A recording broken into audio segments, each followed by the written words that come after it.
Good morning. Good morning. Thank you. I'm Marlana Landeros. I'm a member of the Women of Color Task Force Executive Team. On behalf of the members of the task force and the staff at the Center for the Education of Women, I'm thrilled to welcome you to our 35th Annual Career Conference.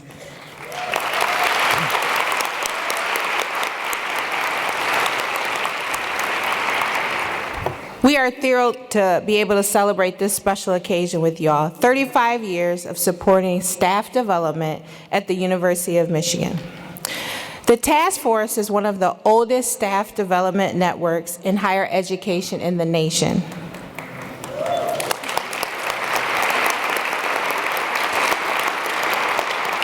And we're deeply pleased to be a part of the U of M tradition of developing leaders who carry out the research and learning mission of the university.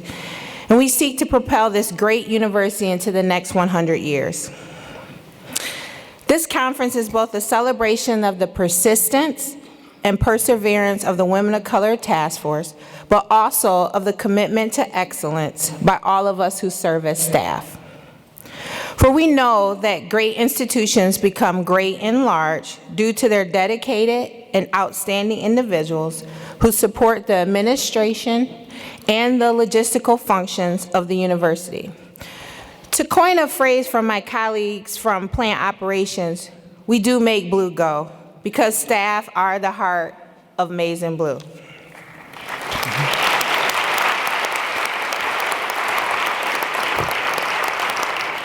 So let's take a minute out to actually celebrate the history in the auditorium. Can I ask the first-time attendees to stand?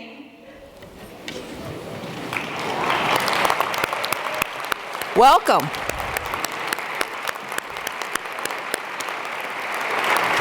I'll now ask those who've attended 2 to 9 years to stand. Thanks for coming back. Now we'll ask those who've attended 10 to 19 years to stand.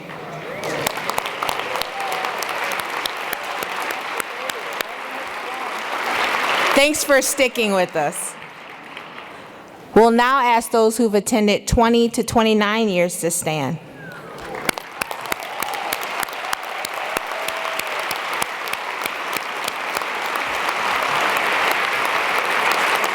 Thank you for keeping us going. Now I'll ask those who are the heart of this conference and keep us showing up every year. Those who have attended over 30 years, please stand.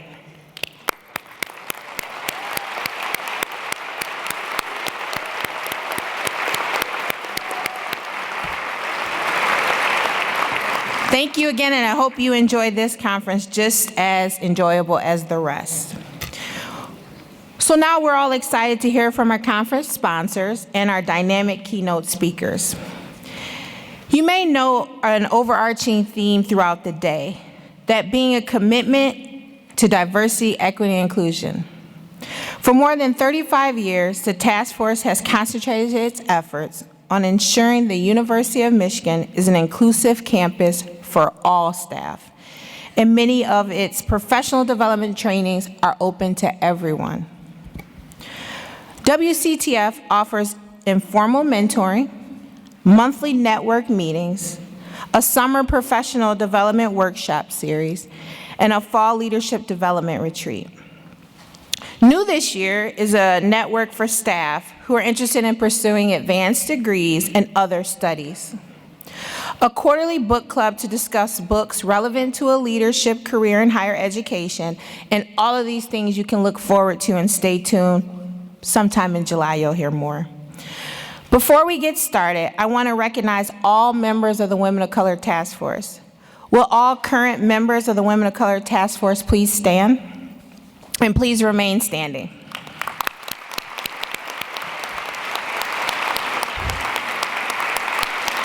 These dedicated women support the task force by helping to plan this conference and other career development activities.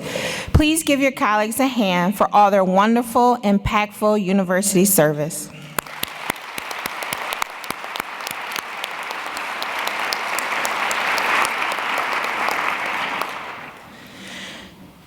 Now, will all persons who served on the task force at any time over the past 35 years please stand?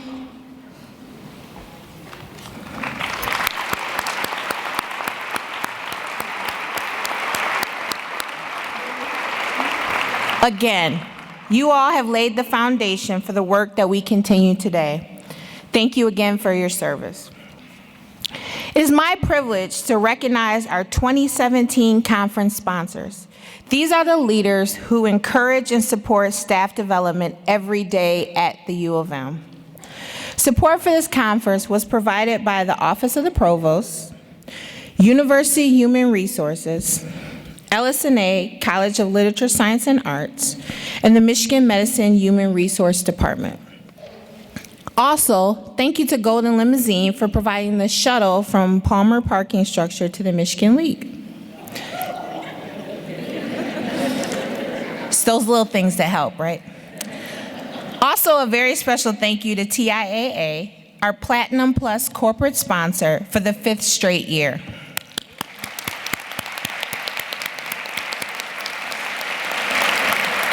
TIAA is the premier financial services provider for people who work in the academic, research, medical, and cultural fields, and they've been a financial supporter of this conference for more than 20 years.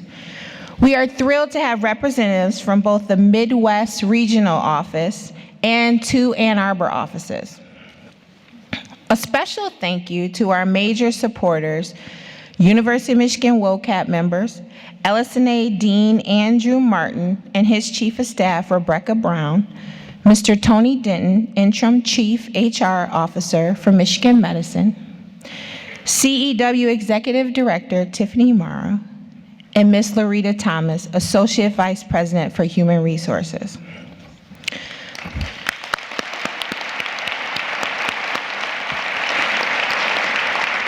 From the Provost's Office, which provides baseline funding for the Women of Color Task Force project, I would also like to recognize the support of Dr. Sarah Blair, Vice Provost for Academic and Faculty Affairs, and Dr. Robert Sellers, the Chief Diversity Officer for the university. Dr. Sellers provided speaker support via the King Chavez Parks Visiting Professorship Fund, which is administered by his office. In addition, WCTF resides and is administered by the U of M Center for the Education of Women. At this time, I'd like to invite our sponsors to the podium to bring greetings and remarks. First, we will hear from Loretta Thomas, and she will be followed by CEW Director Tiffany Morrow, then Carolyn Cole Brown from Michigan Medicine, and then Maria Schneier of TIAA. Loretta has been instrumental in leading several staff development initiatives during her tenure as the Chief HR Officer for the university, including Voices of the Staff, the Career Development Passport Pilot, and serving as one of the founding members of the task force. Let us give a rousing applause for Loretta Thomas.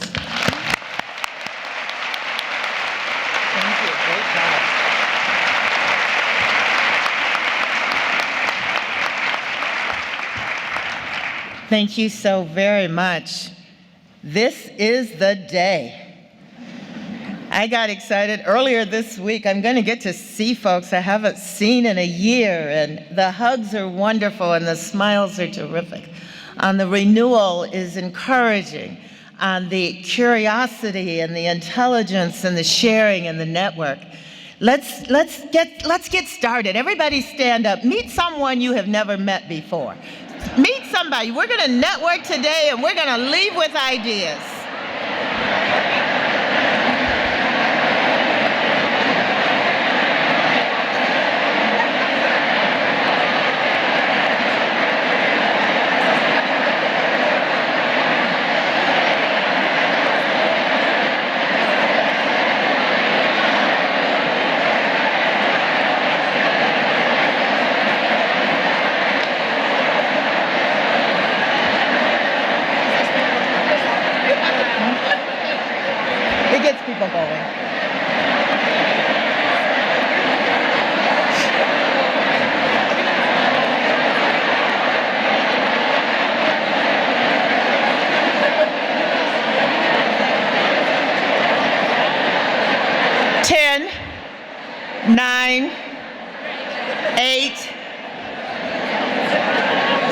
7,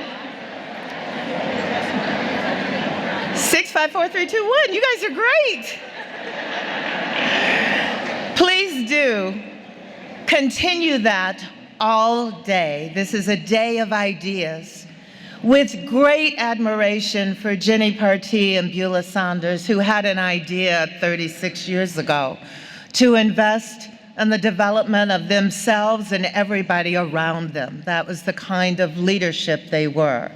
And this is the kind of institution, the #1 public research university in the world, that fosters ideas, that creates opportunity for us to explore to the fullest extent of our passion and our mission.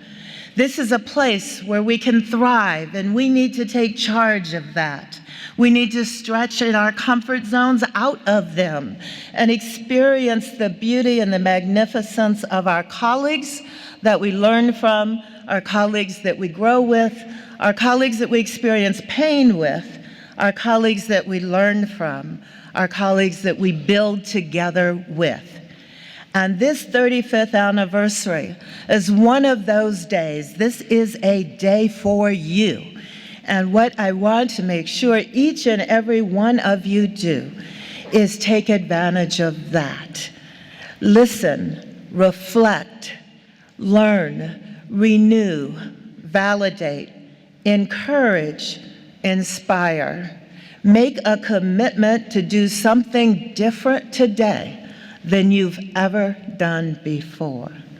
Because the 33,000 staff of this University of Michigan are what do make Blue go. We're the ones that do the schedules. We're the ones that do the scholarships. We're the ones that read the admissions. We're nurses like Doug, who went and had an idea to start a camp for ventilator-dependent children, and it broadened than that. We're the ones that set the lights for the Burton Tower that's going to go off in another month or so that we're going to enjoy.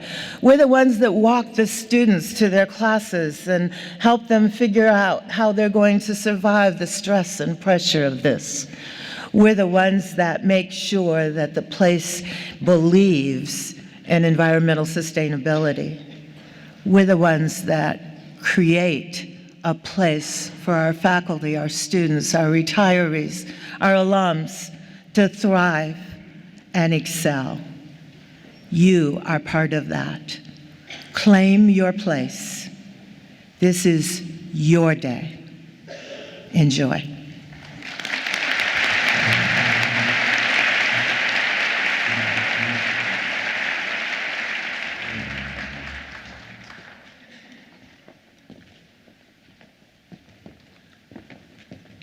Throughout my 16 years as a staff member at U of M, I've admired the work of Loretta to recognize, acknowledge, and celebrate the contribution of staff, just as she did right now. It's truly an honor to follow after her in welcoming you to this 35th annual WCTF Career Conference. My name is Tiffany Marr, and I've attended the WCTF conference several times, but this is my first as the director of the Center for the Education of Women, and that too is a great privilege. Every day I get to work with great people like Janice Rubin, the WCTF coordinator.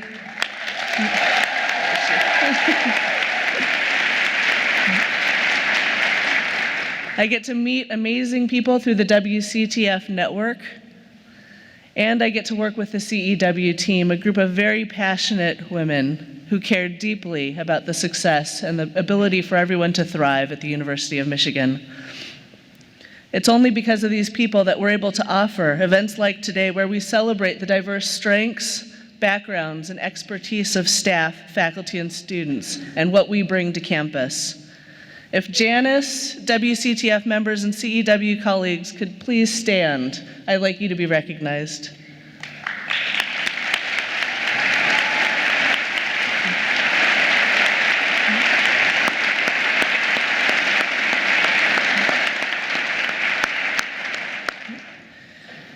Today we honor and celebrate you, the staff, of the University of Michigan for your integral role in making the systems, plumbing, lighting, technology, facilities, programming, fundraising, student services, finance, human resources, marketing and communications, safety and security, and everything else that we collectively do on behalf of the University of Michigan go.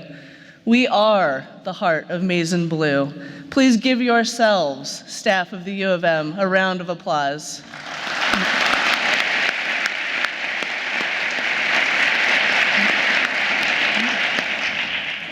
For more than 52 years, CEW has been committed to serving as a launching pad for change through programming, counseling, and advocacy. Our job at CEW is to identify the unmet needs of students, faculty, and staff on campus, and to fill those needs until change becomes institutionalized. The Women of Color Task Force is a perfect example of a CEW-led initiative that serves campus by identifying and addressing the unique challenges faced by women of color staff at the University of Michigan. If you're not already, please take advantage of our free career and educational counseling, programming, and the WCTF network of support. It really is a plethora of resources that are designed for you. Please utilize them. Your use is our strength. When the Center for the Education of Women was founded in 1964, women returning to college faced educational barriers not faced by other students, a combination of factors that is now labeled non-traditional and extends beyond gender and returning status. CEW is in a transformational period where we will continue to identify the challenges that persist for female students, staff, and faculty. However, we're more intentionally pivoting our programming to serve a wider range of non-traditional students beyond gender. Non-traditional students need us as staff to thrive and to develop so that we can continue to provide high-quality resources and services on campus. Let's find more ways to partner among our units, to develop ourselves, and to figure out how we can better improve the success rate and ability for non-traditional students to thrive at the University of Michigan. Finally, I'd like to acknowledge the generosity of Francis and Sydney Lewis, whose Visiting Leader Fund provided support for the 35th Annual Women of Color Task Force Conference, and will continue to allow CEW to generate thoughtful, collaborative events. I'd also like to say a special thank you to TIAA for their commitment to CEW and their thoughtful gift in support of today's conference. TIAA has been supporting this conference since 2003. Many representatives from TIAA are with us here today. If you happen to run into one, please introduce yourself. They love meeting staff members across the university. Make yourself a friend to them. And please join me in welcoming Maria Schneider to the stage from TIAA.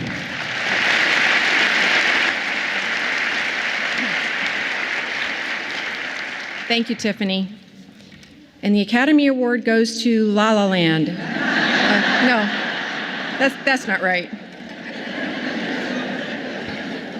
Good morning and welcome to the Women of Color Task Force Conference on Race, Gender, and Identity in the Workplace. As Tiffany said, my name is Maria Schneider. I'm a relationship manager with TIAA, proud sponsor of the Center for the Education of Women and this conference. For many years, creating a diverse and inclusive workplace has been a cornerstone of our company. And I know that we share that core value with the University of Michigan. For those who don't know us, TIAA was founded nearly a century ago to help those who serve others achieve financial well-being. Today, we provide financial services for more than 16,000 institutions and 4 million individuals in the education, research, medical, and cultural fields. The University of Michigan has been with us from the beginning. In fact, U of M was the first institution to sign on with TIAA as a client in 1919. Long time. Even before this phrase existed, diversity and inclusion has been at the heart of TIAA's mission, and it's been strengthened over the years by our leaders.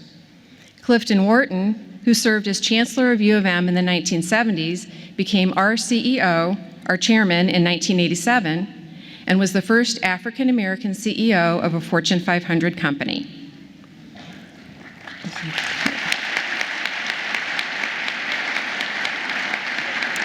Today, under the leadership of Roger Ferguson, we continue to set the bar high and are actively collaborating with institutions on diversity and inclusion programs.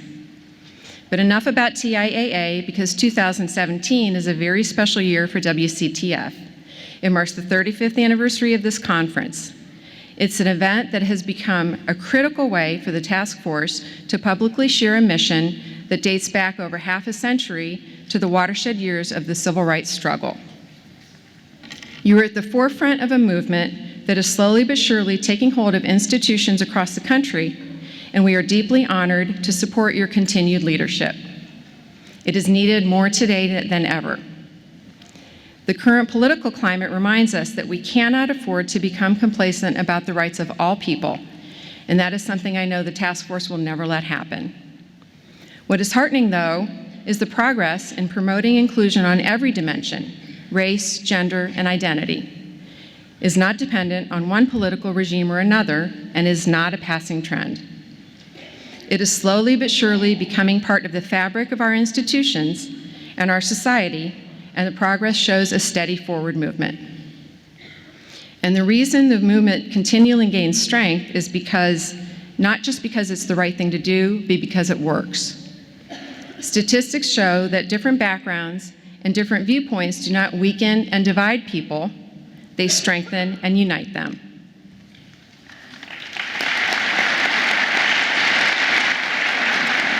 That holds true not just across the demographic spectrum, but within any group you can think of. My colleague Kelly Jordan, who was here last year, said that diversity and inclusion is much more than training courses and sending letters to employees. It takes another level of commitment, because it has to be something deeply ingrained in our daily life and never based on any preconceived notion of who people are or what they think. It is my sincere hope that TIAA, working with forward-looking institutions like the University of Michigan, can help set a standard for building diversity and inclusion into the core value of organizations over time. Thank you.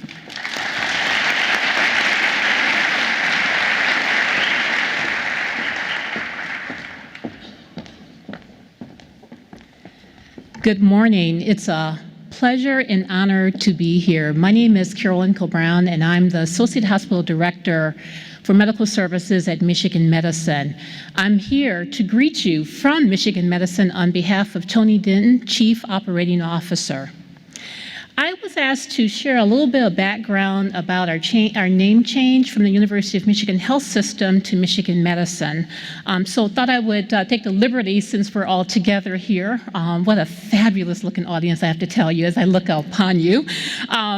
So we at Michigan Medicine, as you likely know, are a highly ranked, integrated, collaborative organization with a three-pronged mission of clinical care, education, and research. We are made up of two business units, our clinical operation, and formerly known as University of Michigan Health System, as well as we have a medical school. The new name, Michigan Medicine, is our new institutional name that encompasses our three-pronged mission, which we feel best represents us as an academic medical center at the University of Michigan, and this is why we changed our name.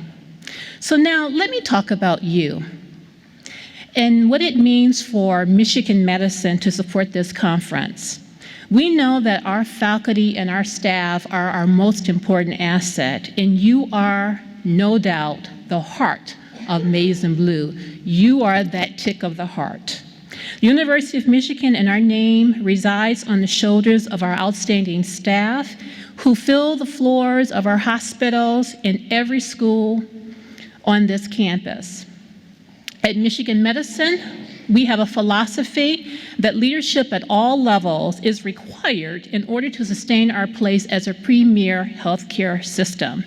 Staff development is key to providing exceptional patient care and customer service. This has been proven time and time again in what our patients say about us. So, as we know, as we invest in our staff, it is returned to us in great outcomes and services to our patients. So today, it is all about you investing in yourself as our greatest asset. It is our hope that this opportunity today will propel your knowledge and skills. It is also an opportunity, as Loretta said, to connect with others across the campus. Take time to get to know others as you are being enriched by this experience. It is my hope that you will leave this conference inspired, energized, and intellectually stimulated. I have to tell you personally, it was conferences like this that have helped me tremendously, both professionally and personally. Before I end, I want to celebrate the Women of Color Task Force for 35 years of supporting staff development here at the University of Michigan. This is a tremendous accomplishment and continues to be a significant contribution to the university as a whole. To all of you in closing, I wish you an outstanding, a very fulfilling, great conference as you invest today in you. Thank you.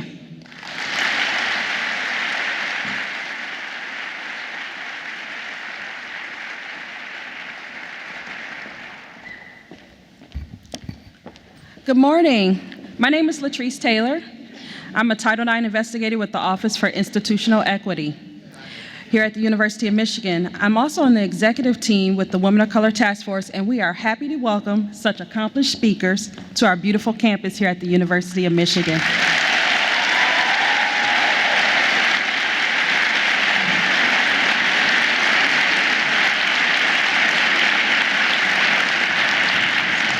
So today, we are here to listen and learn from two thought leaders on race, gender, and identity in the workplace.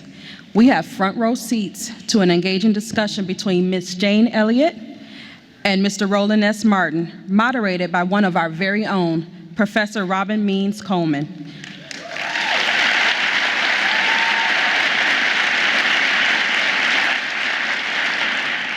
Robin Means Coleman is a professor in the Department of Communication Studies and in the Department of Selfie time.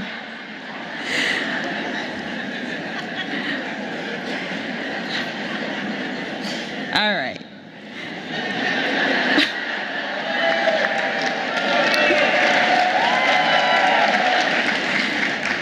You can already see where this is going.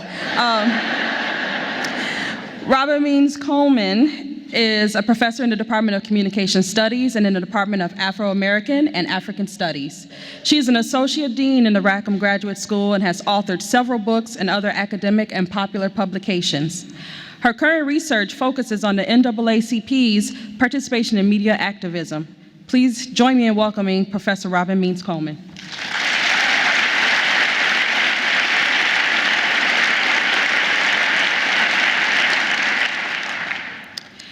Ms. Jane Elliott's groundbreaking social exercise, Blue Eye, Brown Eyes, is just as relevant today as it was when she first started teaching it over 36 years ago. She first started with her all-white third grade class in Riceville, Iowa, after the assassination of Dr. Martin Luther King Jr. She began this exercise in an effort to make people more empathetic and sensitive to the problems of racism. You might have seen Ms. Elliott's work featured on a variety of television shows, including 60 Minutes, Oprah, y'all saw that one? And Today. Blue Eye, Brown Eyes has been the subject of several documentaries, including ABC's The Eye of the Storm, which won the Peabody Award, and A Class Divided, which dealt with long-term impact of this exercise. Please join me in welcoming Ms. Jane Elliott.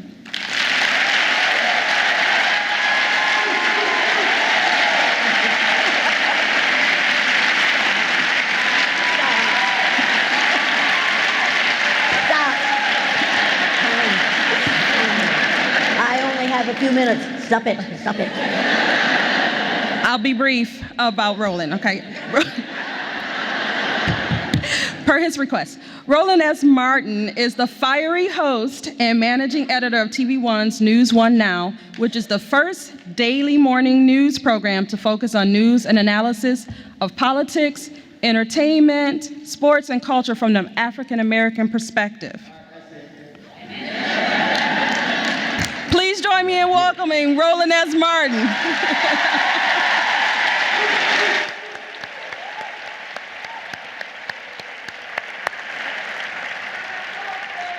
man, they had me and Jane back there waiting all day.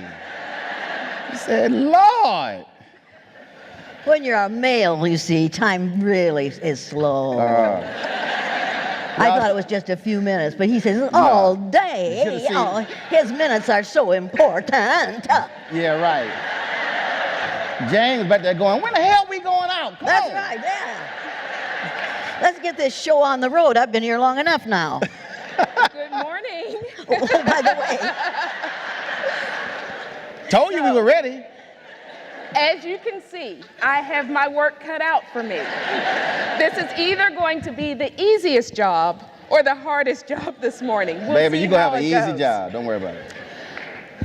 So you heard the introductions about our guests this morning, and I want to put a finer point on the work that they're doing, specifically with Miss Elliott. We heard about the blue-eyed, brown-eyed experiment that she's done.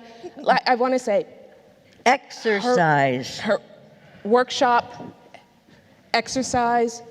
For her work, she's received death threats. She's been hit.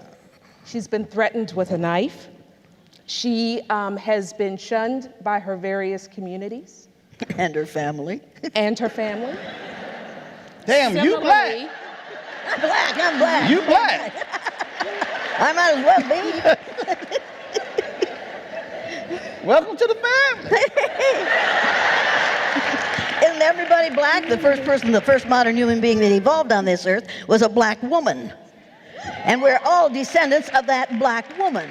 Now, if you don't learn anything else in here today, and if you don't remember anything else, you remember this: there's only one race. There is no black race. Let me show you something. Well, every person in this room who thinks he or she is a member of the white race, please stand. They scared as hell.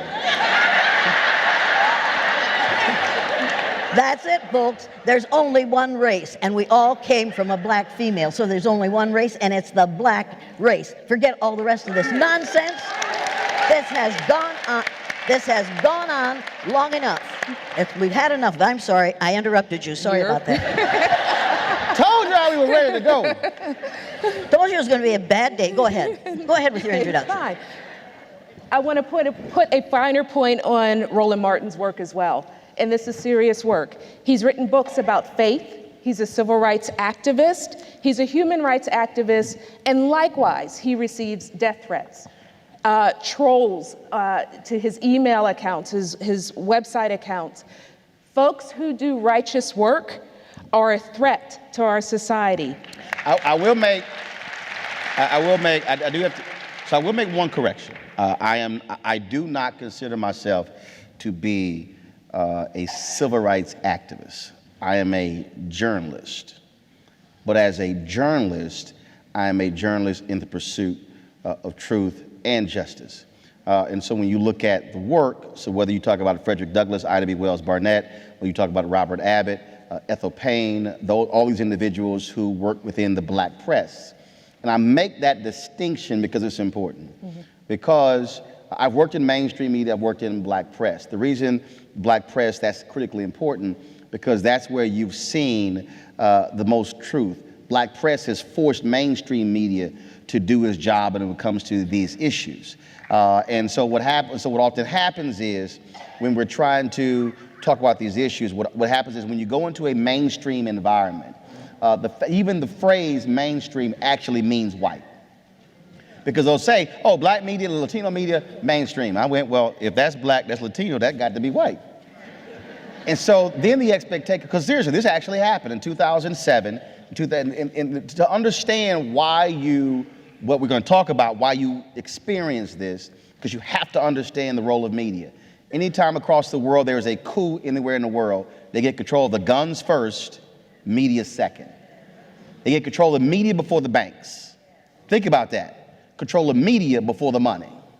So you understand the power of media. When I was at CNN 2007, I did a pilot for a show, and I got Senator Barack Obama to agree to come on the pilot, which means it was never going to air after he announced he was running for president.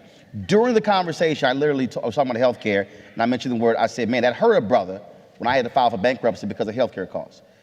Ken Jouts, executive vice president for CNN at the time over HLN. We were meeting. This is literally what he said. He said, be careful using the word brother because we don't want to scare off white viewers.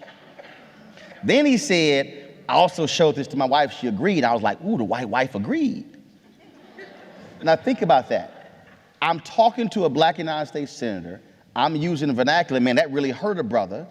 Natural. Now Larry King is using phrases that I don't know what the hell he's talking about. Larry King is Jewish, and they were like, oh, that's all good. But think about it. We're going to scare off white viewers. But when Glenn Beck talks about, use the word brother as a white evangelical, that's acceptable. So to understand the depths in terms of how media shapes what we think and act every single day, that's why I'm a journalist in the black press, because my job is different, and I bring my blackness to television, whether I'm on CNN, ABC, CNN, it doesn't matter. Sorry. Wait a minute. Please. I'm glad you mentioned Frederick Douglass. With 2 S's. Is he going to come out? Because the fool is talking to him. Number 45 talks to Frederick Douglass.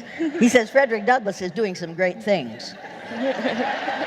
That bothers me a lot. If he can talk to Frederick Douglass, I want him to talk to my husband.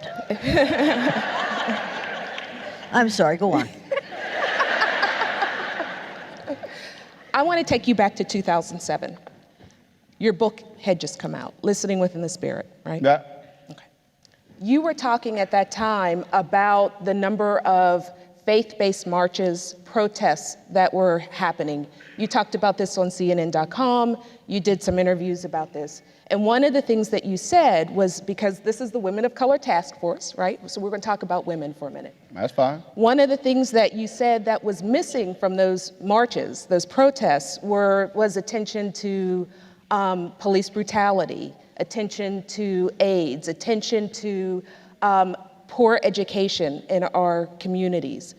What is the role of women, women's responsibility to those issues when we're thinking about those marches?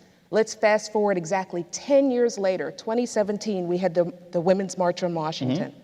What say you about what was happening in 2007 and what was happening in 2017 and their attention to those issues, or the lack of? Well, first and foremost, when I look at, when you talk about the role of women, and then when you talk about organizations, you also still have to deal with this race construct. So I'll use the example of what took place in McKinney, Texas, when the young girl was body slammed by the police officer to the ground at the pool party.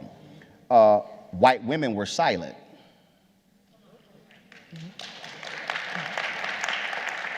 The first response to that were civil rights organizations, were black female organizations, but the National Organization for Women, silent.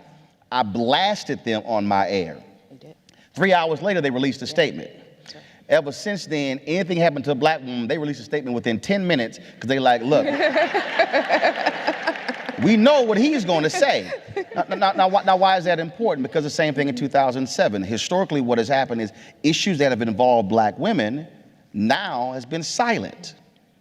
Absolutely silent. So the question then becomes, okay, are you the National Organization for Women or the National Organization for White Women? The same thing, Concerned Women for America, conservative organization.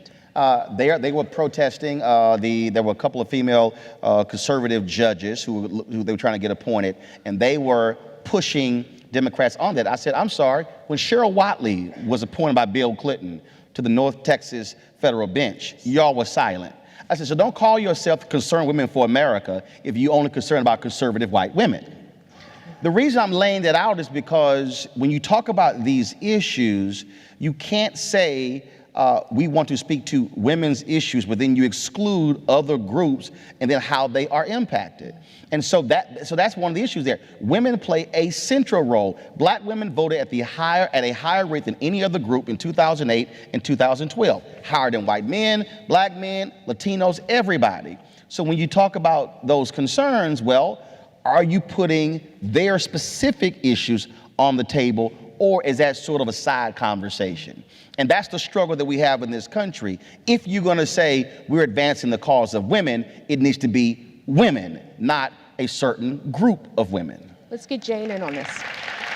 Jane, advancing the cause of women, not certain groups of women. Can you talk a little bit about what you saw in the March on Washington? We have been advancing the cause of white women ever since the women's movement. The women's movement was a movement for white women. They might as well have been wearing placards that said, black women need not apply.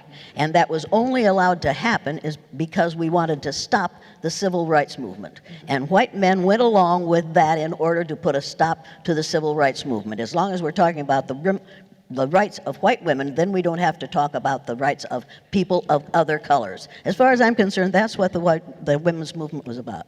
Now there's going to be another women's movement. You need to realize this. If you haven't read Ben Wattenberg's book, The Birthed Earth, you need to realize that in this country right now, we've got a whole lot of white folks who are scared to death because they know that within 30 years, white people will have lost their numerical majority in the United States of America.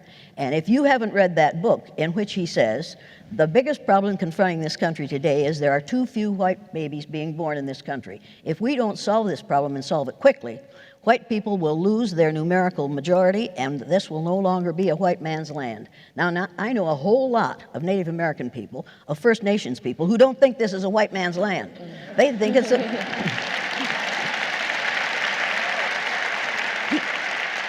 He says there are three things we can do to solve this problem. Number one, we can pay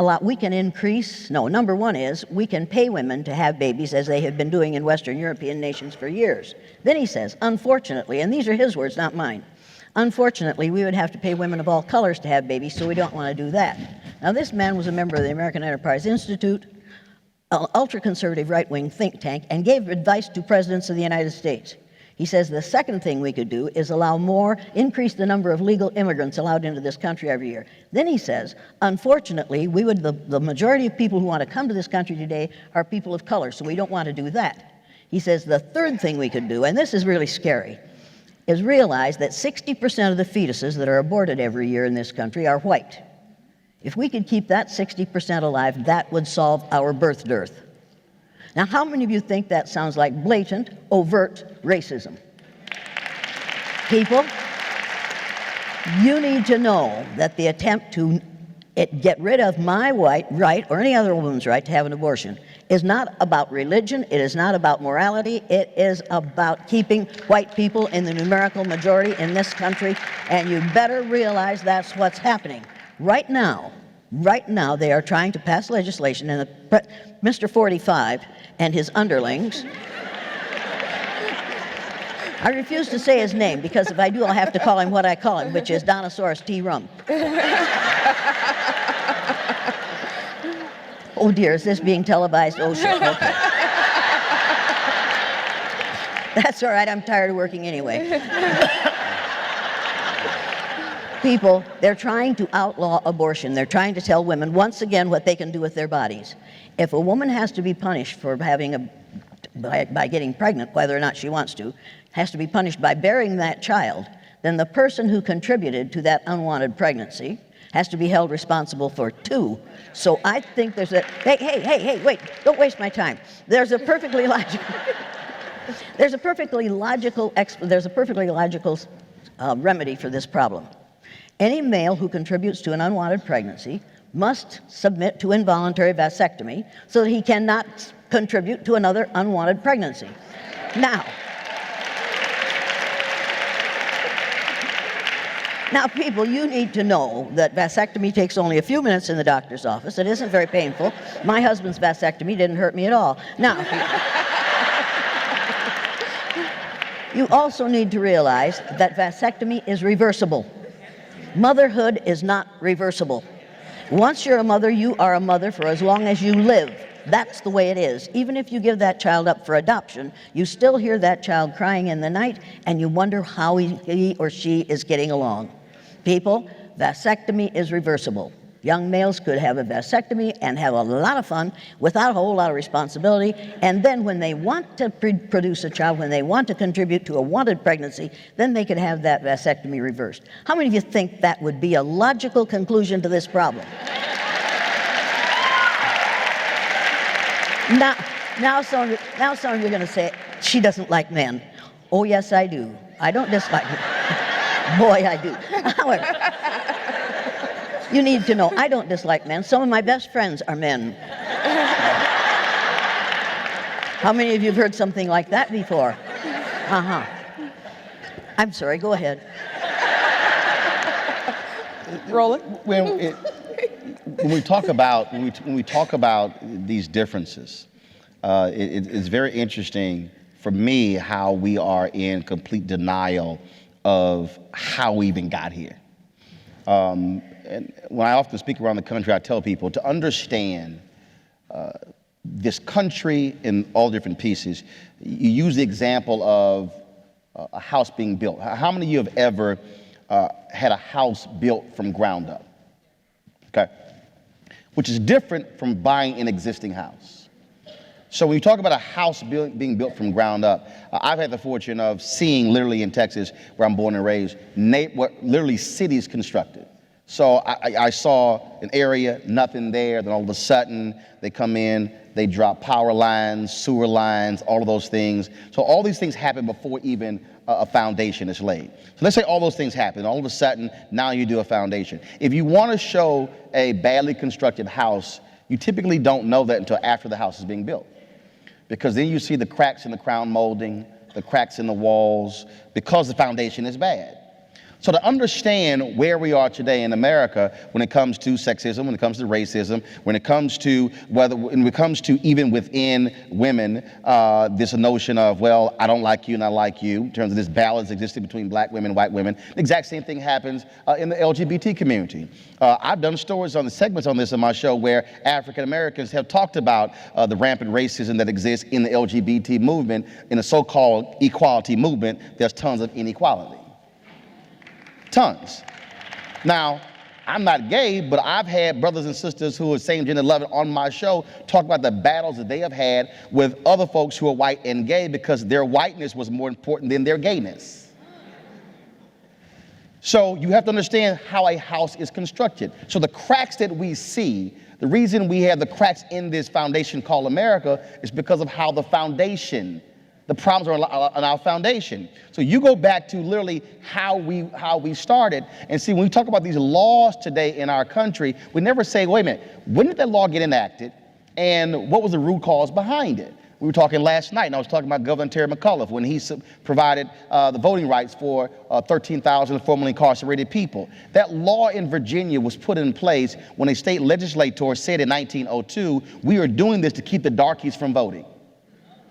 So Virginia was defending a law for more than 100 years where the basis was a white legislator saying, we're going to keep the darkies from voting. So what happens is we never want to ask ourselves, where did this come from? How did we even get to this point? Which explains the struggle we keep having, because we want to say we live in a post-racial America, everything is great. White folks listen to hip hop, black people listen to some country music, and everything is great. Beyonce performs at the Country Music Awards, everybody is happy and wonderful until you look at the comments on the Country Music Association's website. So we have to actually look at ourselves and go, how did we get here, and how does this generation change where do we go in the future? Because we're playing games if we only are having these nice, cute conversations, but then we go home to largely white homes, largely black homes. We don't invite others into our home. We don't eat with other people. We don't talk with other people, but we say, oh, I'm not racist. I get along with everybody. Many of us are living lies every single day. I'd like to talk Killer to you. Mike was in my house a year ago. How many of you know who Killer Mike Render is? I do. Oh my God. Let's see. The rest of them are going, you had dinner with a Killer Mike? Damn right. Now, folks, somebody has said denial is not just a river in Egypt. In this country today, we are in deep denial about the fact that we are deeply racist. We are teaching racism in the schools on a daily basis. And if you haven't read Nathan Rutstein's book, The Racial Conditioning of Our Children, you need to get it and read it. This man knew what he was talking about. Now, somebody said this morning, he did, well, Jane came here in a sweatshirt. Yes, I came here in a sweatshirt, people, because I'm working, number one. Number two, this thing says exactly what I believe. Prejudice is an emotional commitment to ignorance. Now, the problem with white people is not white innocence. Somebody this week has called it in a book, has called it white innocence. It's not white innocence, and it's not white privilege. It's white ignorance. And until white people get educated to the fact that they are not superior because of the lack of melanin in their skin, that's how long we'll have this problem. And we could, don't do that, I've got more to say. We could change this problem if we would start educating instead of indoctrinating in the schools. We are indoctrinating children instead of educating them. I'm an educator. The word educator comes from the root duc dus, which means lead, the prefix e, which means out, the suffix ate, which means the act of, and the suffix or, which means one who does. I am one who is engaged in the act of leading people out of ignorance. And you can't do that by teaching anti-social studies, which is what we're doing in this country today. Now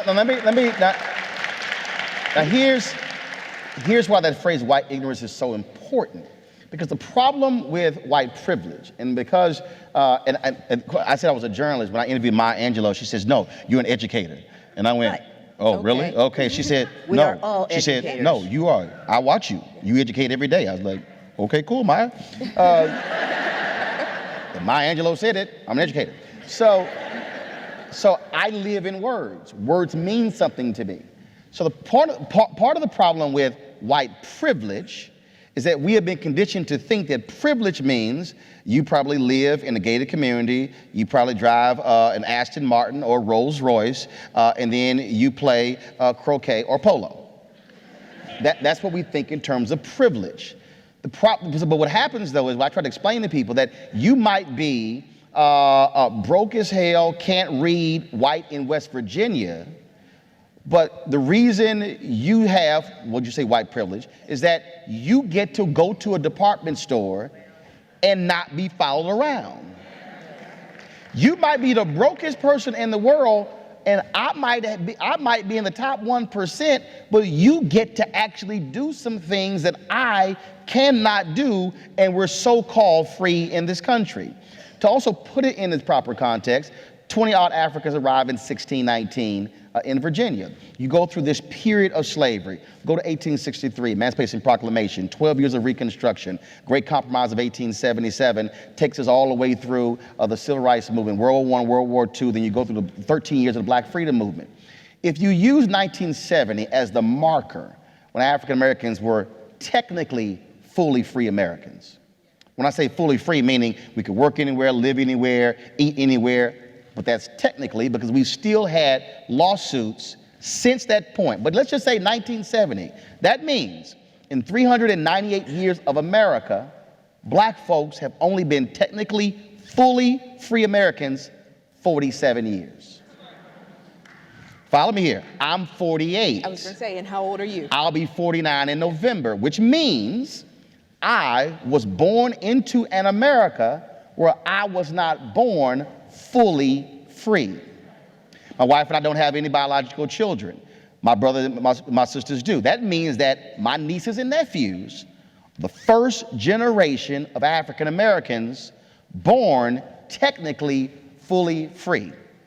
I'm saying that because you must understand that, because when folks say, oh, slavery was just so long ago, but I've met individuals who were the first African Americans who went into corporate America in 1971. 89% of the electorate who voted for the president in 1972 were white. 89%. This year, it was 70%. The 2020 election will be the first time in American history less than 70% of the total electorate is white. That's important because now you begin to step back and go, wait a minute, hold up. So you're trying to tell me, although slavery ended 1863, Emancipation Proclamation, which was a law only in those states that succeeded.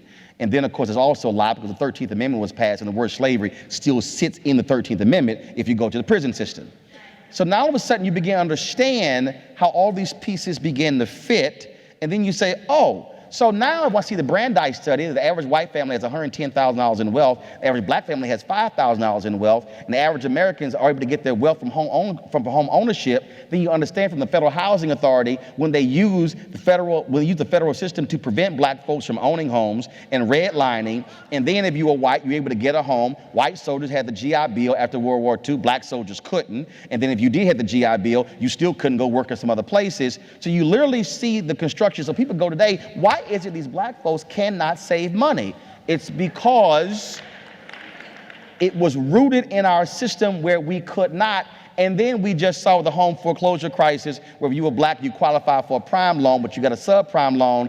And in the last 8 years, 53% of all black wealth was wiped out, gone due to the home foreclosure crisis. So to say, well, why are our communities looking this way? Why are most black neighborhoods looking this way? How was that black neighborhood created? Easy. A red line was drawn and it said, don't invest in it. They can't own, don't put resources in it. And then we sit here today and go, why can't those blacks get their stuff together?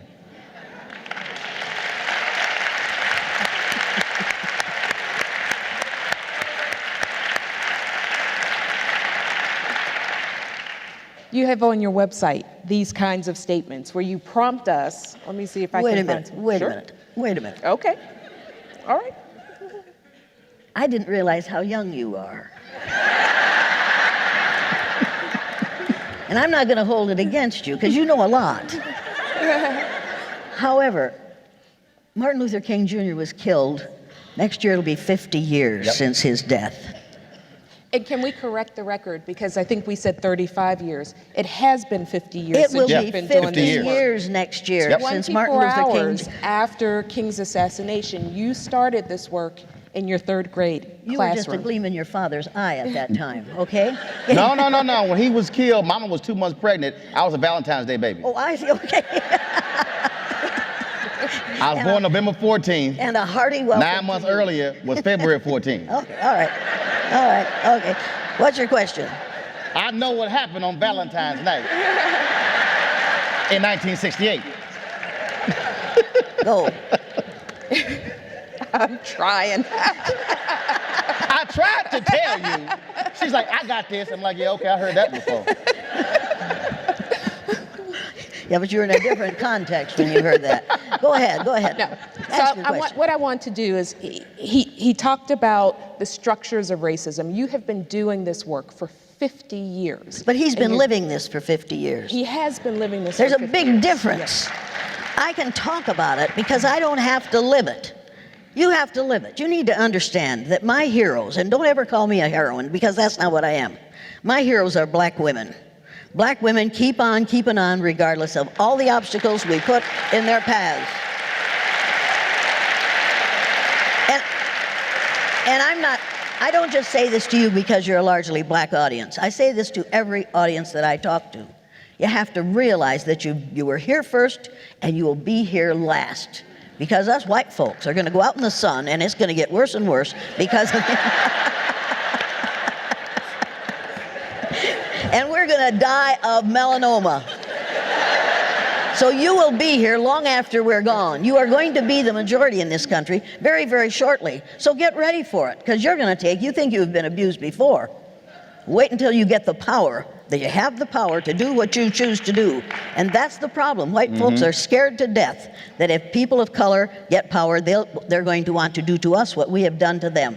Now, how many of you want to get even with all white folks? How many of you want to get even with one or two? Yeah.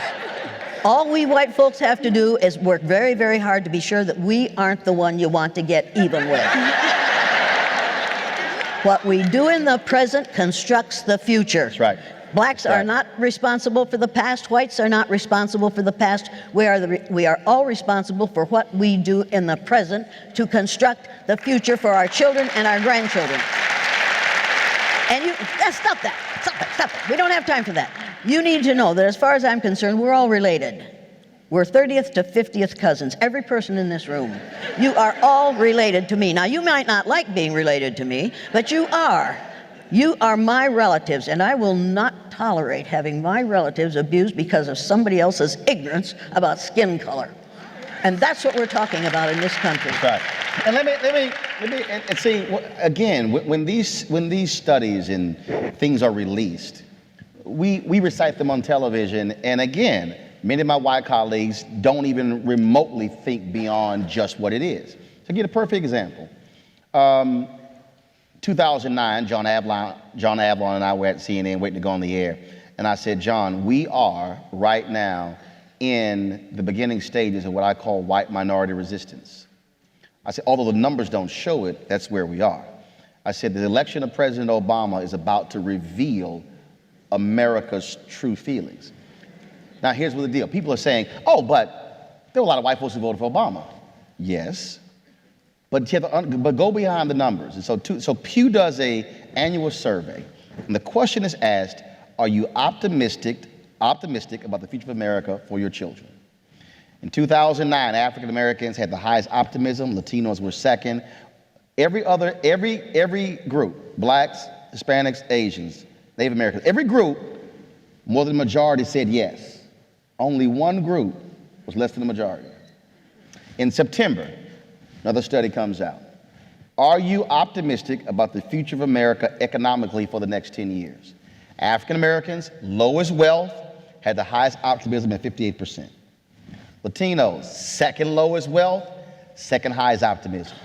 Whites in America, highest average wealth per family at $110,000, only 41% said they were optimistic about the future of America for the next 10 years for their children.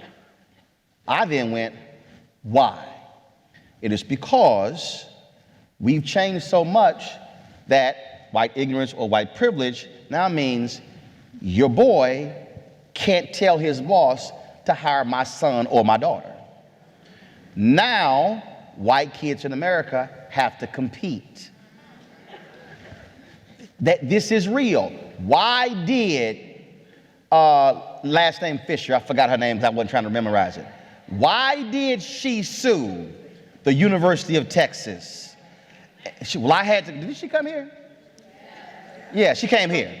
So she sued, I'm sorry. She sued the University of Texas because she said, I couldn't get in because it was those minority students.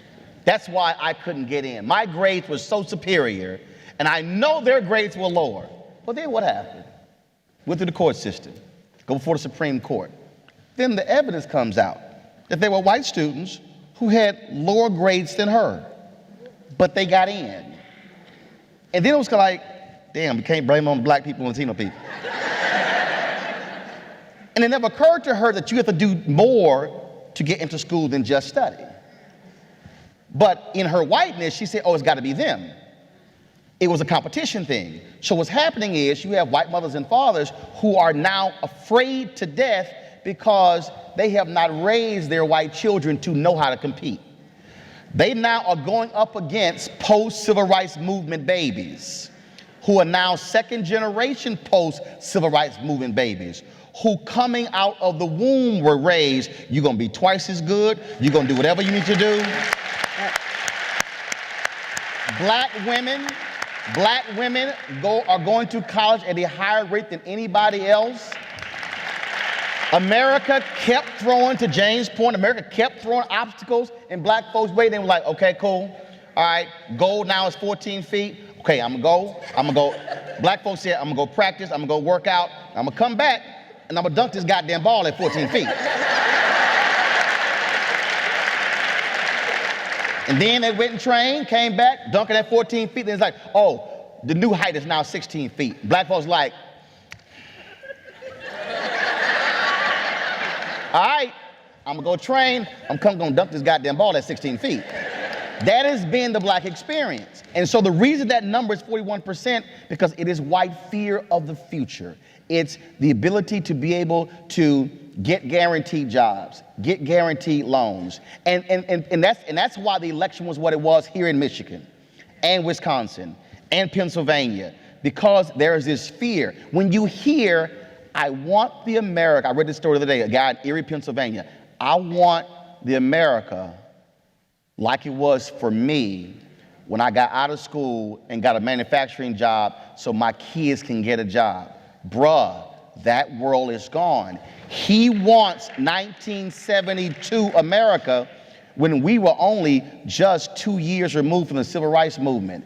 And that's the fear. And the people say, but oh no, I'm not racist. No, the point is, you grew up a certain way and you want that America, but you want to deny what that America was for people who look like me.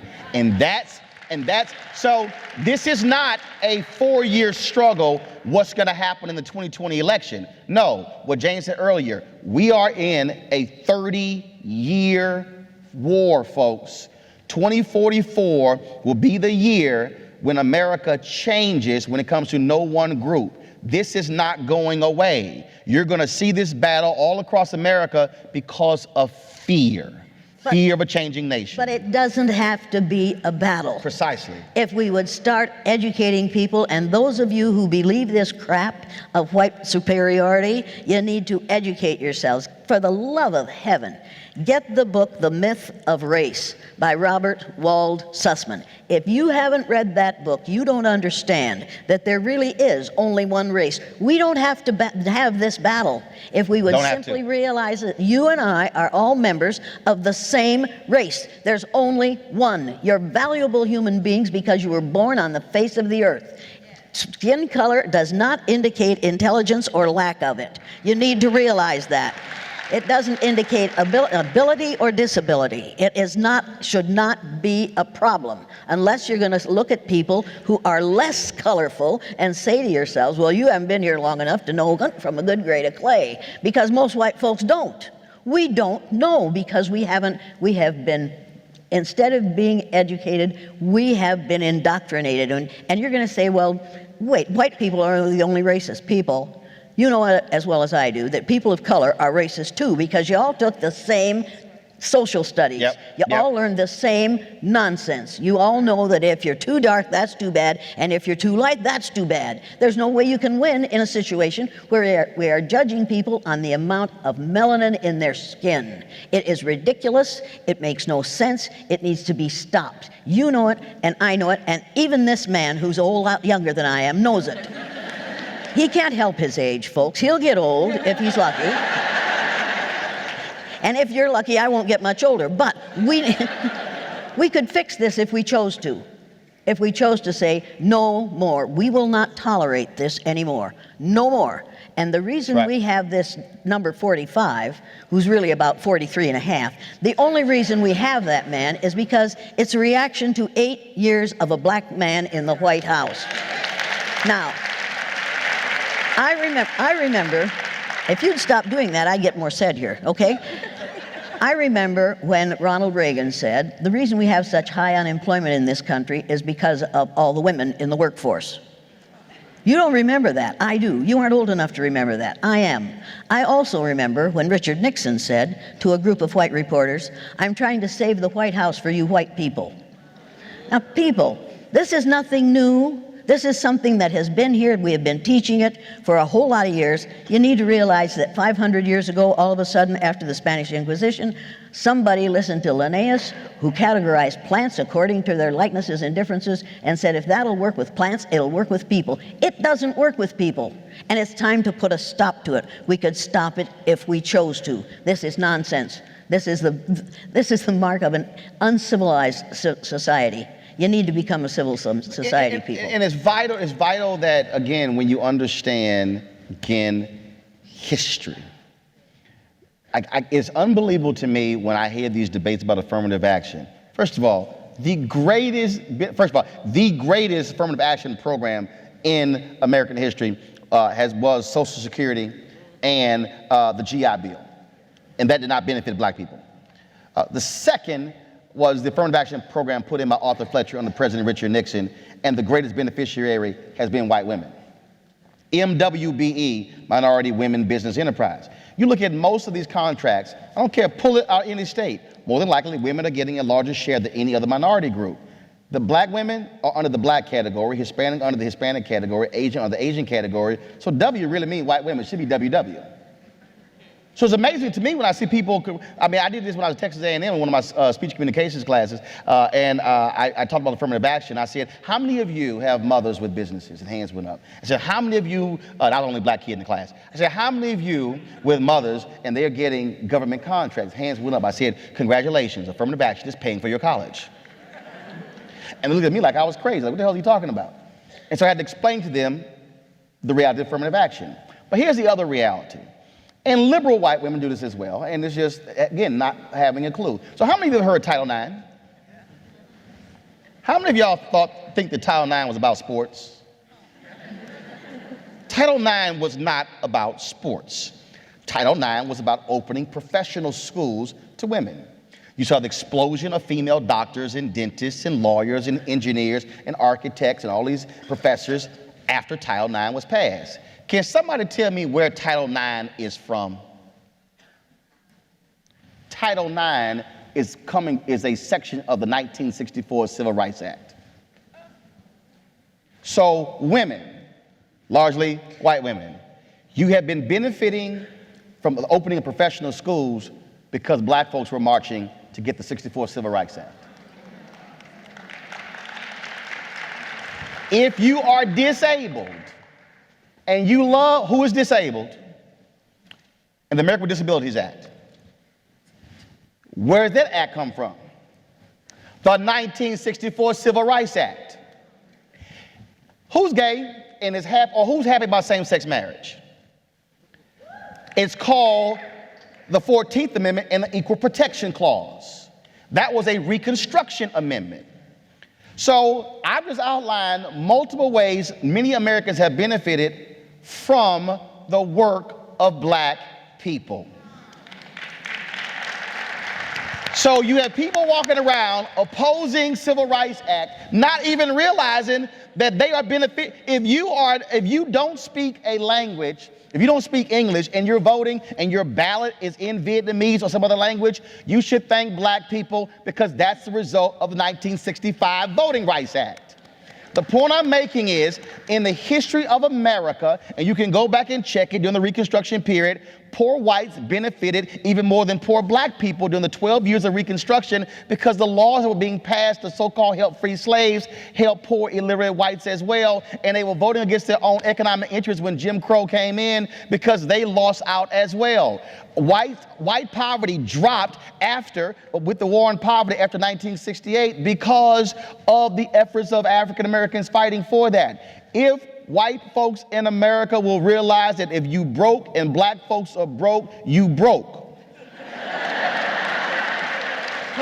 And if we are working together and it's about the issues in our economic condition, but we're getting played because folks who are rich are saying, now look, now we white, they black, and we do this thing together, we gonna keep them from getting jobs. Now we keep all those Latinos out of America, then you can get more jobs. The same fool who is telling you that is the same one who is hiring illegal immigrants and paying them $3. And folks are going, yeah, you right. So we gonna throw them out and we gonna build a wall and then we gonna keep all the jobs. No, they still gonna pay your ass less. But if you're broke as a white person, it's because of affirmative action. And they're calling it reverse discrimination. Right. There is no such thing as a reverse discrimination, people. It's not reverse discrimination, it's delayed justice. It has gone on long enough. Right. If you're broke as a white person, it's too bad we can help you. If you're broke as a black person, it's because you're too damn lazy to get a job. Boom. You know that, and I know that. That Boom. is what is going on in this country because we are miseducating the American mind. We need to change the educators. We've got to re-educate the educators because they believe all this crap too. They really think that black history began with slavery. They really believe that that's when black history began because they haven't read Browder's Nile Valley's Contributions to Civilization. And if you haven't read it, you get it and you read it. And then take that to school and tell those teachers to say, wait a minute, instead of having a Black History Month, we're going to have Black History every day of the year in school. That's the way it ought to be. I'm sorry. Go ahead. What's your next question? I do have to thank racism for one thing. And there's one place where racism has really helped black people. Okay, y'all saw all those town halls in Connecticut and Virginia and New Hampshire when all these white folks were crying about their family members dying because of heroin overdoses? Okay, and that's because of prescription drugs? Okay, this is where racism really helped black people. So doctors across America, the reason black people are prescribed painkillers at a lower rate than whites is because white doctors feared that black people were coming to the doctor to get painkillers because we were drug addicts. So white doctors said, we're not gonna prescribe these black people painkillers. So white people are dropping dead across America because of these painkillers. So to all of the white racist doctors, thank you. Black people are not hooked on painkillers, and we're not dropping dead. And y'all might think this is, but understand, Time Magazine had the story about 3 or 4 months ago. The white life expectancy has dropped because of the opioid epidemic. Ain't because we living longer, they're living shorter. In fact, the white death rate, to Jane's point earlier about white births, in about 5 years, in about 6 or 7 states, the white death rate will surpass the annual white birth rate in those states. One of the reasons why the numbers are changing and why it's going down. But the prescription drug thing is a perfect example of how racism works, where literally doctors said, oh no, they're here to get high. So no, y'all take aspirin, or you take a leave, or you take Advil, but we're gonna prescribe this white person over here with health care. Oh, y'all gonna get the Oxycontin, y'all gonna get all the powerful drugs, and then what happened? They get hooked, then the insurance runs out. Now they're trying to score heroin on the street. When you're seeing these news stories of in Cleveland, 38 people last night overdosed on heroin, those were not 38 black people. Again, you see how racism works even in our healthcare system. And that literally happens. So I appreciate that, Biggest. Thank you very much. I appreciate that. What was your question?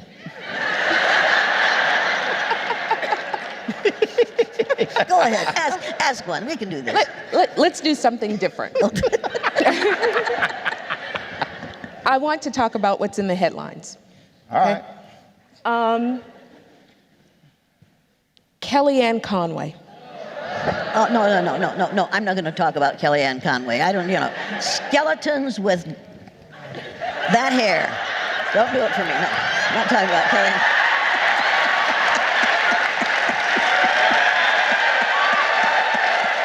Go ahead. I'm sorry. Get your damn feet out the couch. Sit down and shut up. But was it really? Just be quiet a minute. Was it really about her feet on the couch? Is that the issue? We reduced it to a feet on the couch issue. But what was that photo really about? I don't know. Quite frankly, okay. I don't pay any attention to Kellyanne Conway because I think she's a nutcase. But so her feet on the couch, that has no. I haven't been following her feet on the couch. Hey, babe, I got you right here. As I said, I'm not interested in Kellyanne Conway's feet or anything else. So Trump met with the historically black college presidents, and so she's sitting there, legs open, feet in the couch. Guess why her legs are open? Should we talk about that? Don't go there. No. Mine are crossed.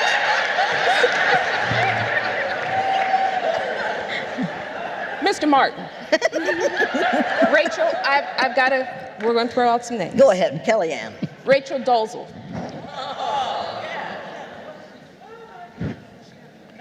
Well, okay, all right. So Rachel Dolezal is a white woman who wanted to be a black woman. But right, and she just changed her name to an African name.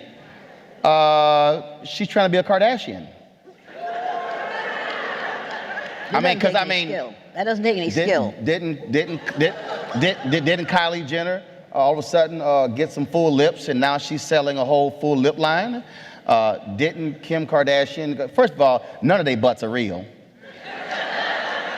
But again, to understand American history, if you look at Skip Gates in one of the documentaries that was at a university, I believe it's in this state, where I forgot the campus, where they have a museum that's dedicated to all of the images.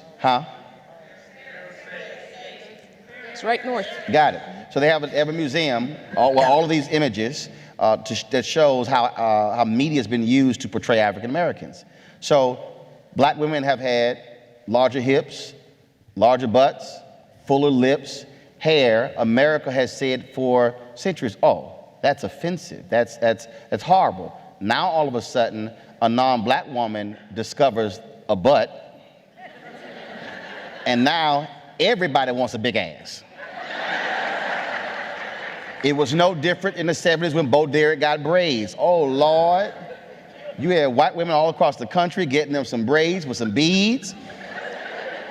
And so, but it's no different than when Pat Boone was singing music and it really were black artists and then they were covering those songs. Elvis ain't the damn king. Little Richard is.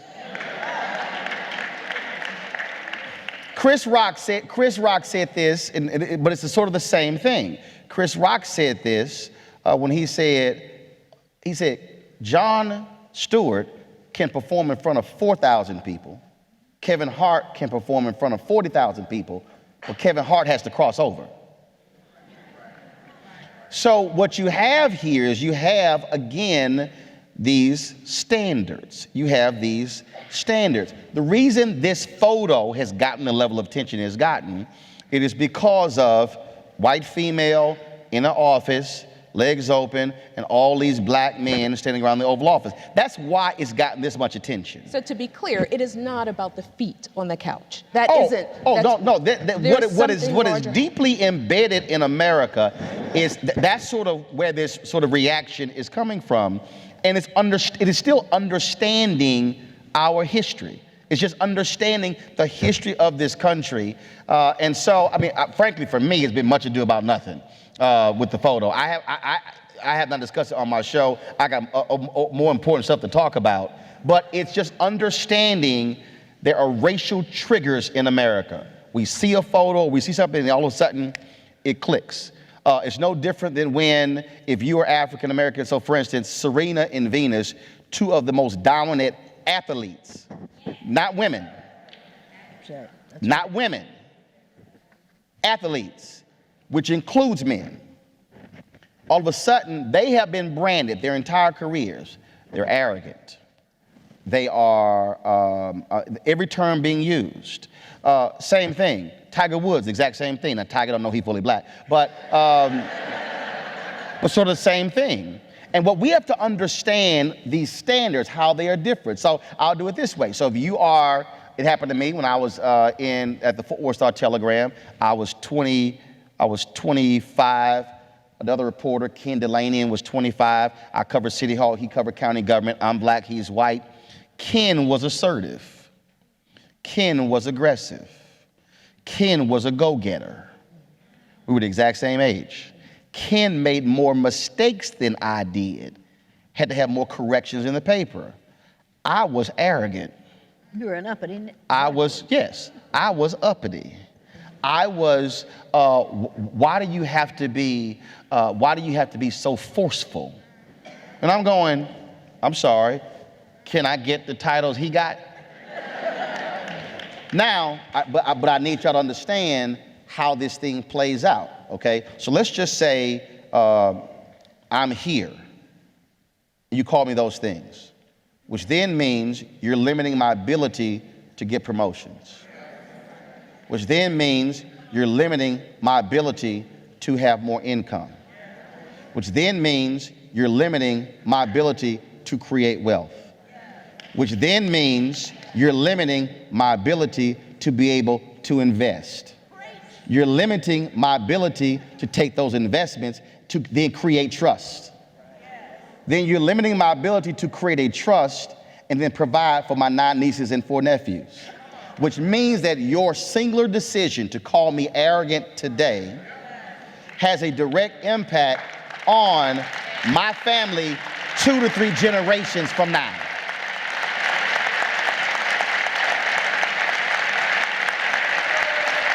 That's how deep this thing plays. So when I'm fighting, same as when a woman is fighting for equal pay, it's the exact same thing. You're not fighting just for your equal pay. You are actually fighting for the wealth creation for your children's children's children. So this thing is not just about you today. That's when generational wealth comes in, and that's how deep this thing is. I want to get Jane in on this conversation about womanhood, right? That these are the experiences that he's talking about universally, but it isn't exactly the same in mapping onto what the women's experience is and what womanhood is about and how we navigate that. Can you talk about that a little bit? Well, we could if I chose to. But the black female experience is not the same as the white female experience. You know it and I know it. And for me to talk about the female experience, I'd have to talk about it from the white point of view. And it's different from the black point of view. And that's unfortunate because we aren't in the same position. I was married to a white man. Damn.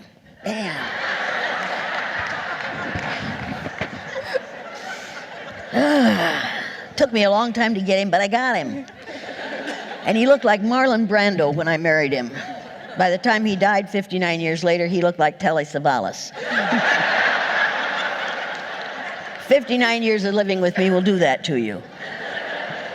White women say, I'm angry at white women. And now you're thinking, oh, anger is such an unproductive emotion. If you aren't angry about what's happening in this country, you're probably white. And you're probably male. Because it doesn't bother you a lot because it isn't happening to you. White women make really big mistakes. I'll never forget the woman who walked up to me, the white woman who walked up to me and said, I'm not prejudiced. I don't dislike blacks. When I see one, I just think, there but for the grace of God go I. And I was furious. And I don't think she has said that since then. Because I don't think her world is ever going to be the same. Because at that moment, she experienced a brain change. You can change the brain. They've interviewed students, my former students, who are now middle-aged people who went through the blue-eyed, brown-eyed exercise. In 1970, a group from the BBC came out and was doing a documentary about science of the brain.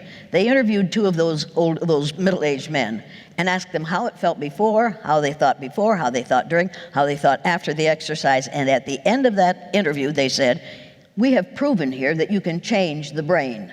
Now, if you can change the brain of a 9-year-old white child in a day, what do you do to the brains of people of other colors if you abuse them psychologically, mentally, emotionally, and physically for a lifetime?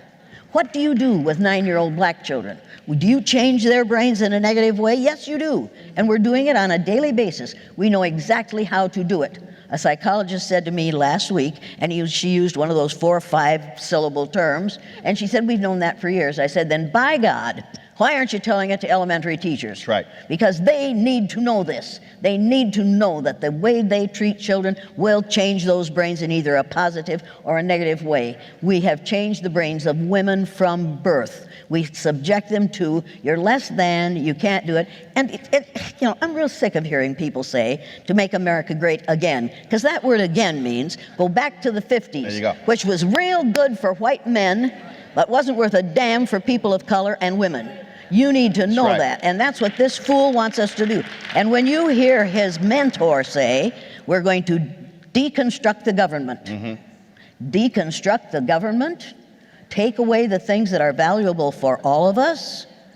No, you cannot allow this to happen. You have to realize that deconstruct the government means take away Social Security. And how many people do you know who are making enough money, who could put money away in a personal savings account, as W wanted us to do? Remember W?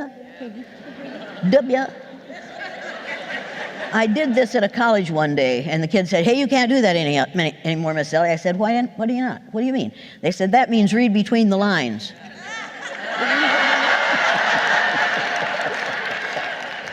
after I said that, and then I said that at the next two colleges I went to, the Bushes quit doing this when they got up on the stage, because all of a sudden they were exposed. People, indecent exposure is what we're living with right now when our president, number 45, says, make America great again. In other words, take it back to the 50s. I don't want to go back to the 50s. I don't have that much time.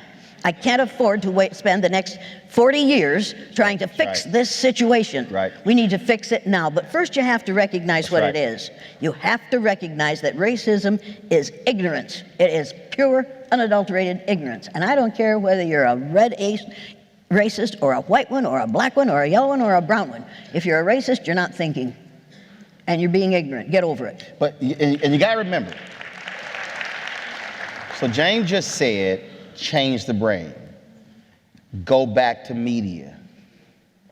When you have been pounded every single, it was big news 3 weeks ago. The Bachelorette is going to have its first black bachelorette. Oh my God. We're gonna get to see a black woman pick somebody to fall in love with. First, y'all notice they did not start with a black bachelor. This ain't about male domination. America has always said, okay, now we got to watch this stuff. Let's just watch it with a black woman first. But we are not gonna have a show where a black man might be picking a white woman on that show. I'm just trying to let y'all understand how this works. Now, understand this, I'm trying to talk about how images get pounded. You deal with Hollywood. When George Lucas when he made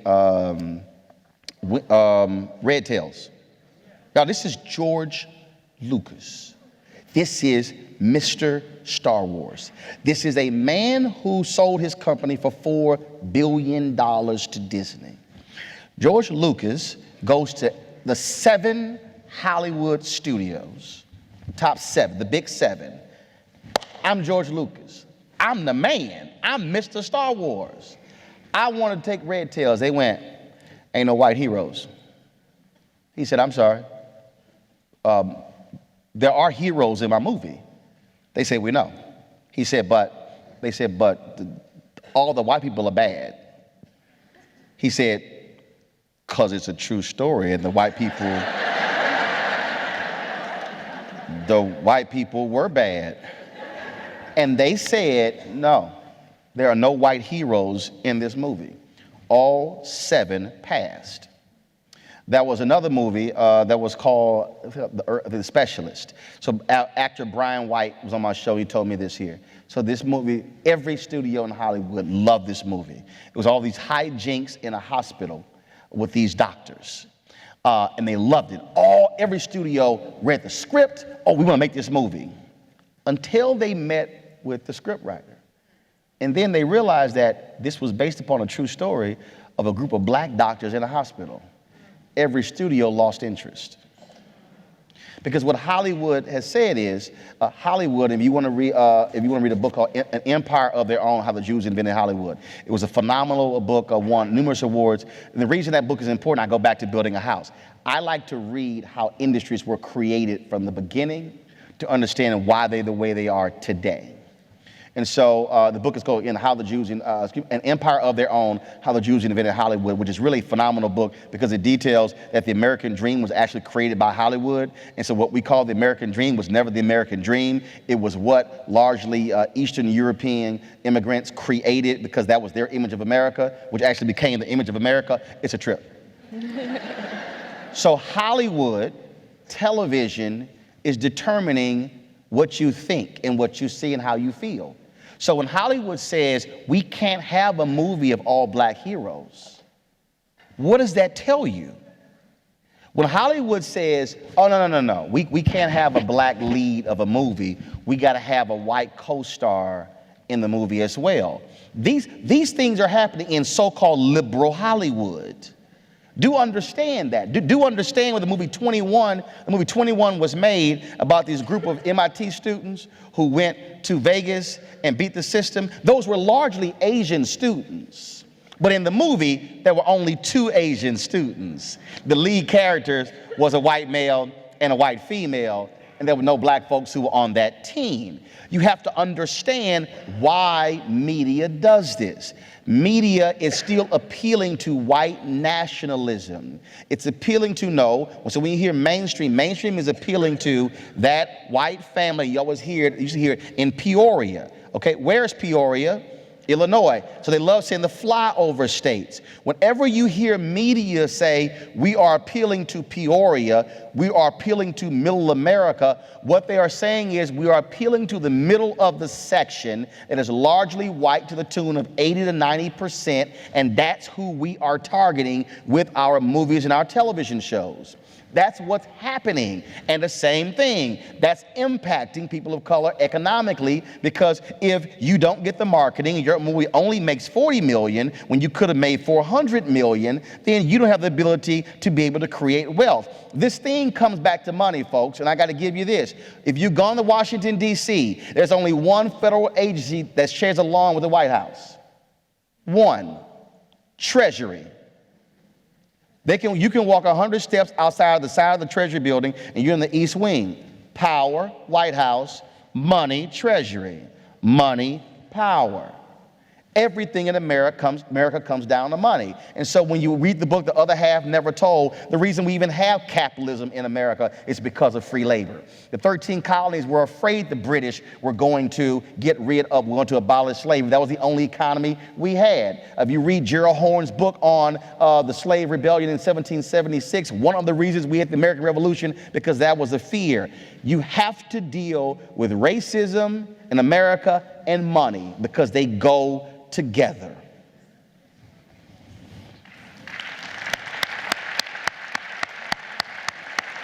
And how many of you would like to have some money?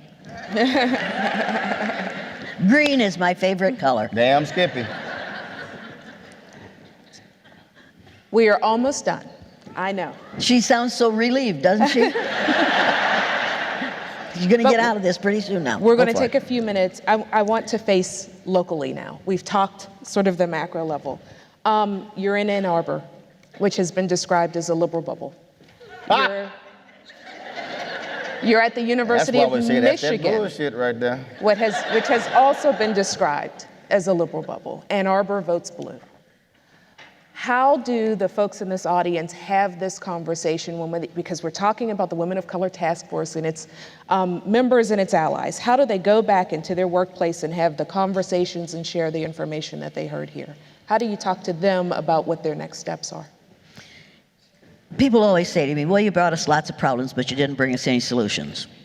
I'm a white woman. I don't have the solution for everyone, but you need to go to my website and download the printed learning materials that are there. Because the first is a set of typical statements that white folks make that think they aren't being racist. How many of you have had the experience of having some white fool walk up to you and say, when I see you, I don't see you black? Yeah. And what are you supposed to do? I know I see you and you white. Yeah, but you're allowed to see white. Right. You're allowed to see white. It's a good thing to see white. When somebody says to me, and people do this to me all the time, they say, I'm colorblind. Always white women, I'm colorblind. I don't see color. And I say, I knew that before you told me, because if you weren't colorblind, you wouldn't have worn that shirt with those pants. When somebody said, I will never forget Linda Guillory, tall, aggressive, black Linda Guillory. This white woman went up to her on her high heels, and you know how women walk, white women walk on high heels. They're trying to run away from their hemorrhoids, and there's, because they shouldn't be wearing those high heels, you know? They up to you, and this woman said, Linda, I've known you so long, I don't see you black anymore. And I stepped back because I thought, oh Lord, there's going to be bloodshed here. And I've got to wear this suit tomorrow, and I didn't want to get it covered with blood. So I stepped back, and Linda Guillory said, I think you have an eye problem. Let's make an appointment with an optometrist so that you can get over this problem. People, this is a lie. You're supposed to take it as a compliment when some white fool says she doesn't see the color of your skin. This is ignorance, and most of you have had this experience, unless I'm very much mistaken. How many of you have been the only black student in a classroom, and oh yeah, and had the white teacher say, "How do black people feel about this?" And how many of you black people know exactly how every black person feels? Let me text them. Yeah. People, it is sheer ignorance. It is not white privilege. It is sheer ignorance. The white privilege papers are based on the idea of race. Because of my race, I can do this and this and this. No, because of my ignorance, I will do this and this and this. People, this is about ignorance. We need to re-educate all of us. Don't put up with it. Here's how you change it. I'd like to talk about allies, and then I'll throw it over to you. So there are people in this audience who are also working with peers, colleagues who are allies. And one of the statements that I love on your site is that someone might say, I'm with you, but no matter what I say, no matter what I do, it doesn't suit you. You're never satisfied. As far as I'm concerned, I'm an ally, but I can't do anything right. Well, you need to realize that if you make the plural of allies, it's come to allies. They're thinking.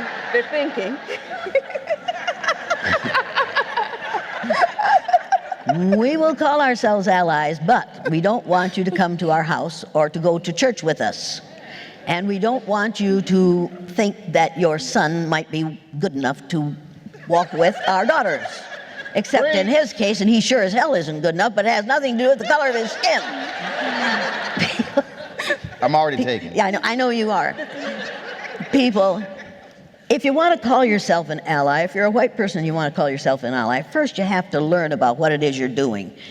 Look at those, white folks, you look at those typical statements and see how many of them are the ones that you have made. And then go to the clarifications of those statements, how they are perceived instead of just what they say, see how they are perceived. Then, if you want to make a difference, white folks, if you really want to be an ally, then go to the set of commitments to combat racism. 18 things that white people can do in their own environment to deal with their own problems. Now somebody's going to say, racism is a societal problem. Societies are made of individuals. We as individuals could change our behaviors, and that would change, you would create brain change in those around you. Now, with number 45, creating brain change is difficult because first you have to have a brain.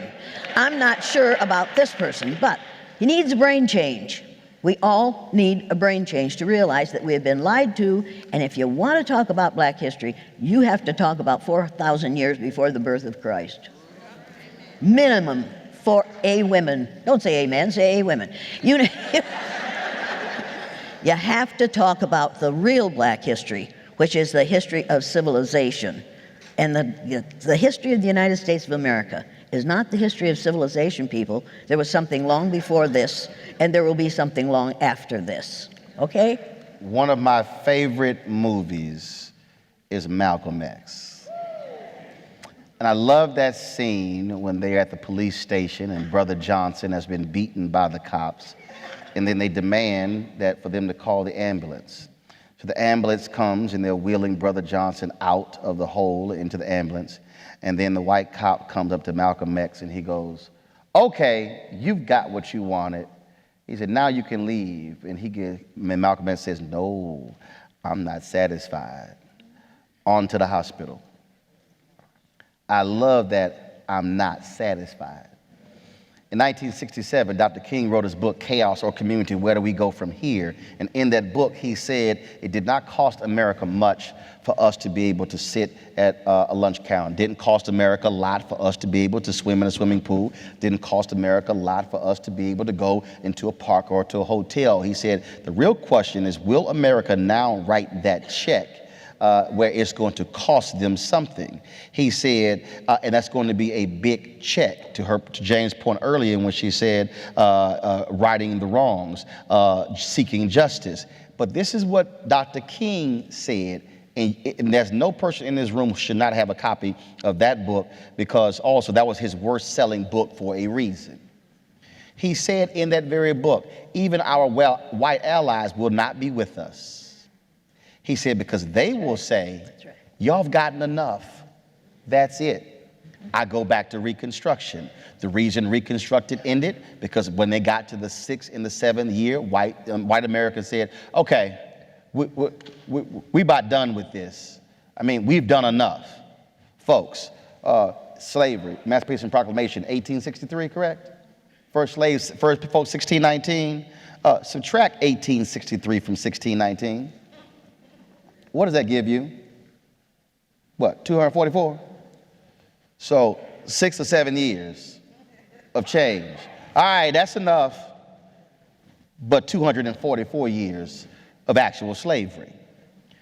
We had 13 years of the freedom movement.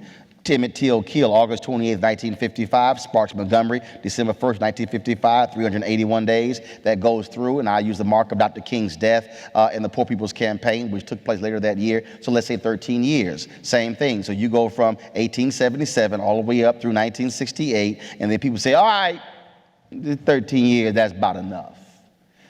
White Americans have always told black folks, y'all satisfied yet? If you go and actually study MLK, not listen to one speech, the I Have a Dream speech. Don't listen to the last 3 minutes of his Men to the Mountaintop speech on April 4th, 1968, April 3rd at Mason Temple. Listen to the entire 43-minute and 16-second speech. What you will discover is that King rarely ever talked about equality. King always talked about freedom. He wanted freedom. The freedom he wanted is for African Americans, the moment they come out of the womb, to have the exact same rights, privileges as anybody else. In fact, he wanted that black child in the womb to have the exact same thing, because one of the reasons why you have black kids who are not as developed as largely white kids in America is because white mothers have prenatal care. A lot of black mothers do not. So the moment a black child comes out, they're malnourished, and they're already behind the white child, and they were born at the exact same time. And so this notion of satisfied, no, I'm not satisfied. I likely will die not satisfied.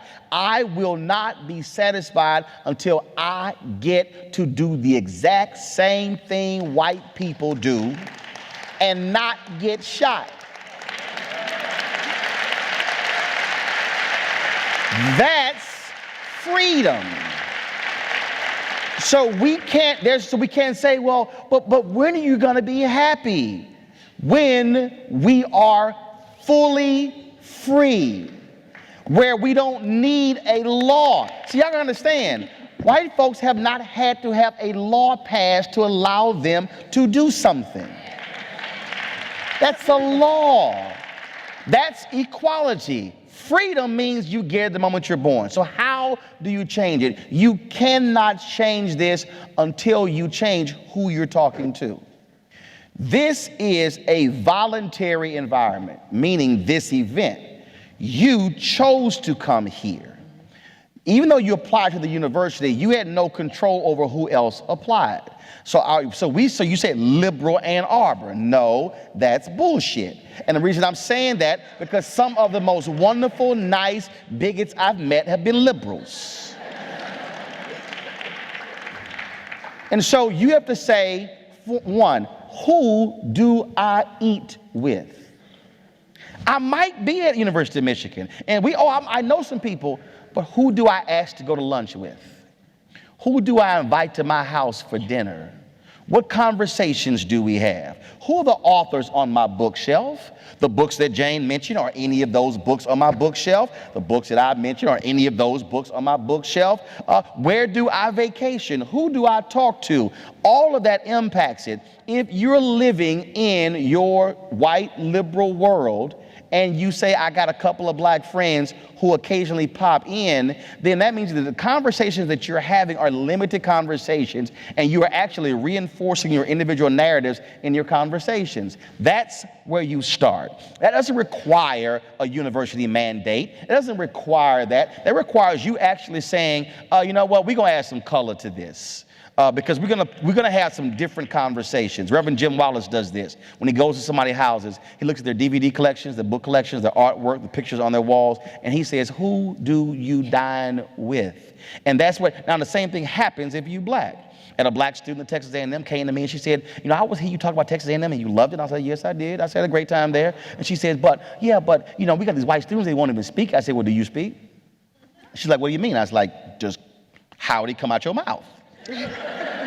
At Texas A&M, we have a tradition, we say howdy. We don't say hi, we say howdy. That's an A&M tradition. I go, do you say howdy? I don't like saying howdy. Well, why your ass here? We have the tradition. No.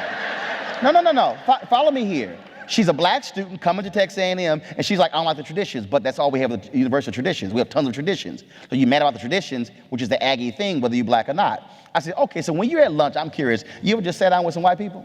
She's like, what do you mean? I said, well, have you ever just taken your tray and walked and say, how y'all doing? Can I sit here? Y'all mind if I sit here? She goes, no. I said, so you're asking white students to do what you won't do. So you want white students to come over and sit with you, but you won't go sit over. Like I know right now on this campus, I had one of the sisters on my show today.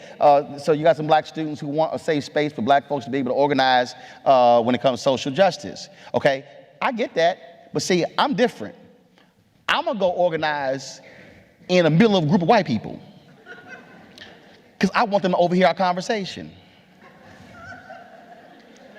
I want y'all to think about what I just said. I want them to see us walking through. I want them to go, what are they doing?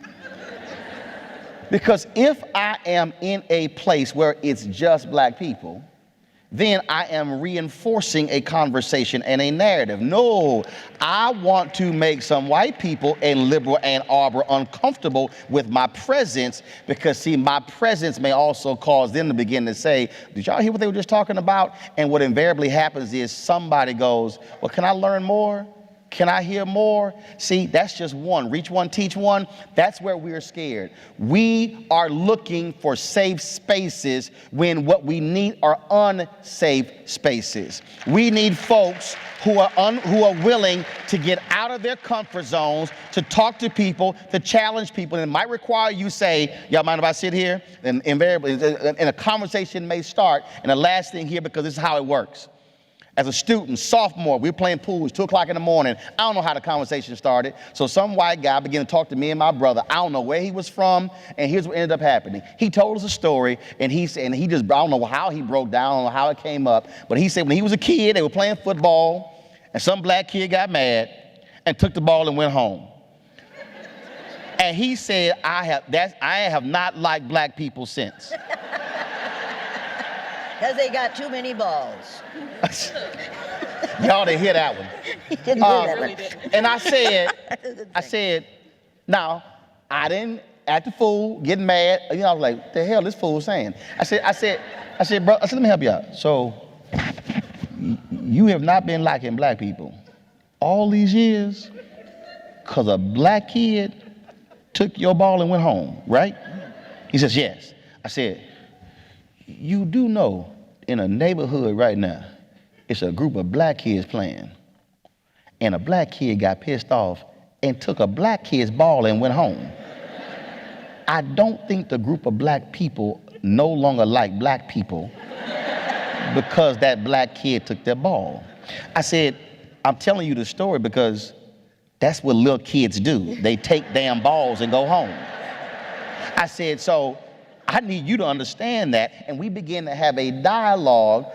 He literally, for 8 years, was not liking black people because what one incident happened as a kid. Why does that matter? Because in the same town, when I was working at the TV station, KBTX, Bryan College Station, Jeff Braun, yes, I'm calling his name, I applied for the weekend sports anchor job there, and he did not give me the job because he had a run-in with somebody black several years earlier. I did not get the job because of a run-in he had with a black man. Everybody in the station, the sports director, the assistant sports director, the 5 p.m. producer, the 6 p.m. producer, the executive producer, all said, Roland is the best intern at this station. He should get the job. But he said, no. His own friends told me, Roland, he's not going to hire you because of that. And then he hired a boy, my classmate, nice guy, John Oakley, who I ran rings around. Why am I saying that? Because that same kid, as a sophomore, who didn't like black people because of one incident as a child, is going to grow up to be in corporate America, and he's going to have one incident. He's not going to hire somebody black because of the one incident. If we did not, now I don't know if he stayed the same, but if we didn't have that conversation at 2 o'clock in the morning, I don't know if he might be still walking around with the same feelings. I believe, though, because we had the conversation, he might have had a change of opinion. If you sit in your safe space and don't talk to anybody, then you can't change anybody. But wait a minute, I've got to say something here. And I want you to say what you want to say, and then I also want you to offer a goodbye. Oh, okay.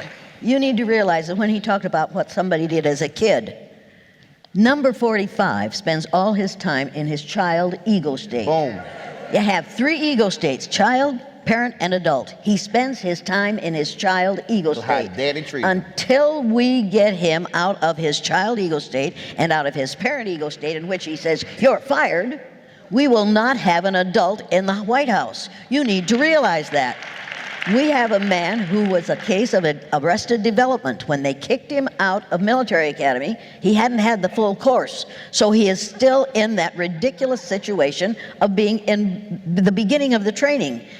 You have to understand that this man cannot think without somebody telling him what to think. And anybody who tells him that what we need to do is deconstruct this government does not have your best interests at heart, and he doesn't have my best interests at heart, and I want you to realize what is really happening.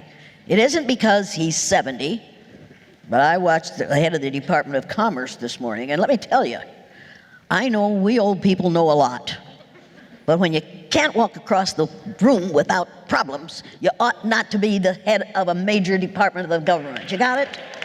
Come on. I'm sorry. I'm not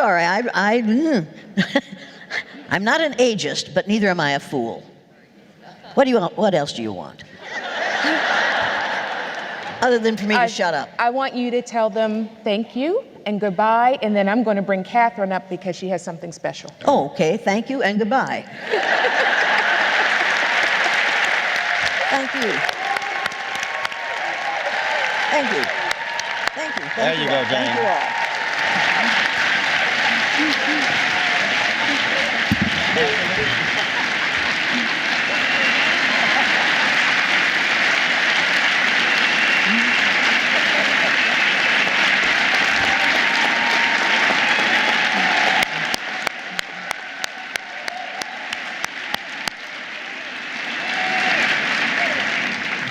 Stand up for Jesus and nobody else. Okay, thank you very much. You guys can hold on for a moment. Don't run out. Don't run out. They leaving. Hello, come back. Wait for the benediction. Okay, on behalf of the Women of Color Task Force, first we would like to thank our moderator, Professor Robin Means Coleman. She had an extremely tough job today, and I believe that she did it with grace, dignity, and control. So on behalf of the Women of Color Task Force, we would like to thank her and offer her with this token gift. And I'll tell you, because I always sit outside and I hate when someone gets a gift and you don't know what it is. It's a Block M made out of the wood on the University of Michigan campus. Whenever we cut down trees and we erect buildings, we take that wood and we repurpose it. And it's a Block M, and it's a paperweight, it's about this big, that she will have out of some of the Michigan wood, okay?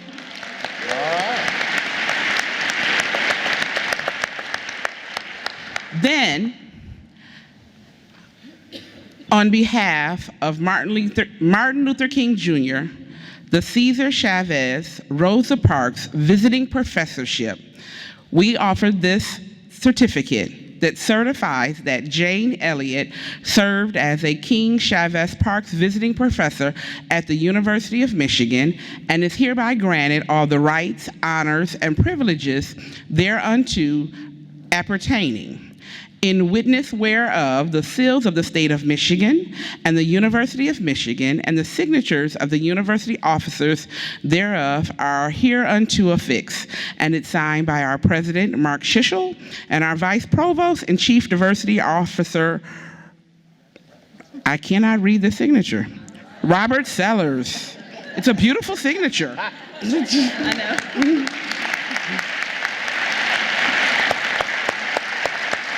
Oh, thank you. That's wonderful. Thank you. Then we have a Martin Luther King Jr. Cesar Chavez Rosa Parks Visiting Professorship for Roland Martin. He has served as a King Chavez Parks Visiting Professor at the University of Michigan and is hereby granted all the rights, honors, and privileges thereunto appertaining, in witness there whereof the seals of the state of Michigan and the University of Michigan and the signatures of the university officers thereof are hereunto affixed. This is signed by our president, Mark Shishel, and our vice provost and chief diversity officer, Robert Sellers. You know his name now. I appreciate it. Thanks a bunch. I appreciate it. Thank you. Thank you. Again, on the behalf of the Women of Color Task Force, we thank our guests. Again, do not get up. We have announcements coming, but I'm going to take our guest off of the stage. Don't move. We got an announcement. Where are we going?